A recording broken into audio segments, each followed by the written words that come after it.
Hey, it's Gabe with API Nation. Today I'm going to show you how you can sync your LeadConnector database to Google Contacts so that all those contacts, all those leads you have in your database can automatically get sent to your smartphone. And then also, if you're out and about and you want to add somebody to your database, just add them to your phone. You can save their contact. It's going to automatically add it to your LeadConnector database. Super easy to set this up. Let me show you how. First thing you're going to do is go to apination.com and click on Start Syncing. You're going to see a ton of different apps here, marketing apps, productivity apps, real estate apps. I'm going to scroll on down till I get to L for LeadConnector. There it is. Click on that. And here I can see the apps specifically that I can sync with LeadConnector.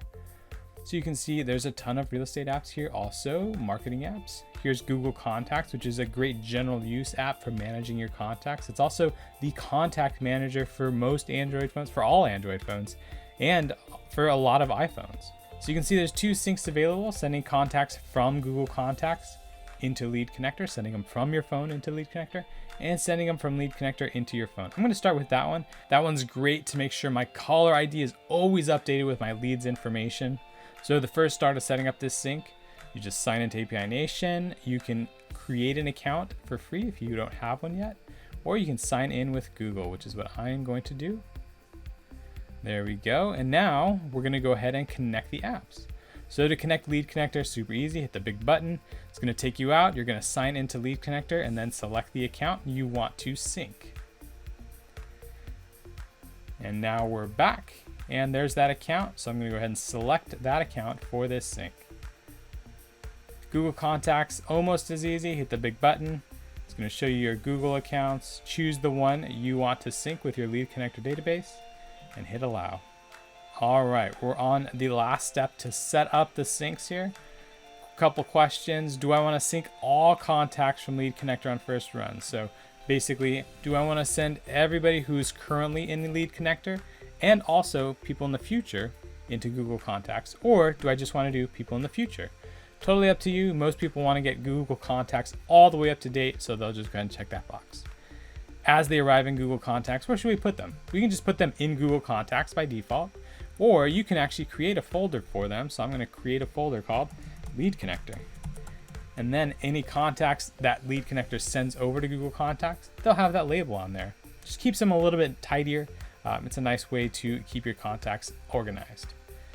There's also this option, do not overwrite information in Google Contacts. What that means is if you check this box and a contact already exists in Google Contacts, when LeadConnector tries to send it over, it's just going to update any missing information. It's going to fill in any blanks. It's not going to completely delete it and overwrite it with everything from LeadConnector. Totally up to you. I'm going to go ahead and check that box. I like that. I'm going to hit subscribe, and that's going to create my sync. And now I'm just going to do a final check before I hit this big activate button. This is all great. This is exactly how I set it up. There's this powerful filter option, which is great.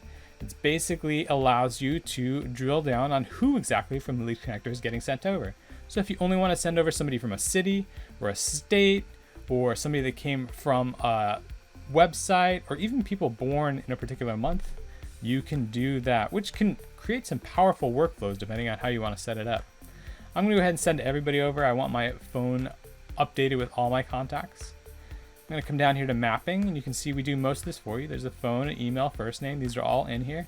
If there's anything else you want to add, you're just going to hit the plus sign, search for it, and pop it in there. Also, you can come on down here to notes, which is super helpful in Google Contacts, and you can add any of these fields into notes, which is pretty helpful when you're looking at your Google Contacts and you want to know exactly what's going on with them. You can even just type stuff into these fields and it'll put that in as well. So if I just want to write in the notes, leads from LeadConnector, this note will get added to every lead that goes through this sync so that I can always find them. It's easy to find. This looks good. I'm going to go ahead and go to the top and activate this sync. All right. So we're sending all our contacts from LeadConnector into Google Contacts. Let's set up the partner sync. So I'm going to click this LeadConnector logo to go back to all the LeadConnector syncs. And then I'm going to choose Google Contacts. So same thing, you can see we have our active sync we just set up, and I'm going to set up the partner. That way I can add contacts to my database right from my phone. You can see the accounts are still connected, so all I have to do is select them. And then just a couple options. It's going to look really similar. Do you want to send everybody from your phone, or do you only want to send people from a certain label or group? I want to just send people from that group. So that does mean that when I add somebody to my phone, I'm going to go ahead and label them LeadConnector, and that's going to trigger it to send into LeadConnector. You can absolutely just do all, and then just anytime you add somebody to your phone, it's going to send them into LeadConnector. That's a great option, especially if your phone is just for business. But if you're adding a lot of different people to your phone, you know, family, neighbors, maybe you want them in LeadConnector, then all you have to do is tag them with LeadConnector. This looks good. Again, I can choose to sync all contacts, and I can choose not to overwrite information. Hit subscribe. Final check. This all looks good. If I want to set up a filter again, I could do that. If I want to add some information to the tags or the website, maybe I want to tag people with their company, I could do that. That looks good. Let's go to the top and activate this sync. Cool. So I can click on my syncs, and I can see I now have 2 syncs up and running. Google Contacts in the LeadConnector, and LeadConnector back to Google Contacts. And that's it. LeadConnector is now connected to Google Contacts. I don't have to import, export, do anything to manage these 2 databases. They're going to manage themselves. Anytime I add a contact or change a contact, it's going to automatically do it in its partner.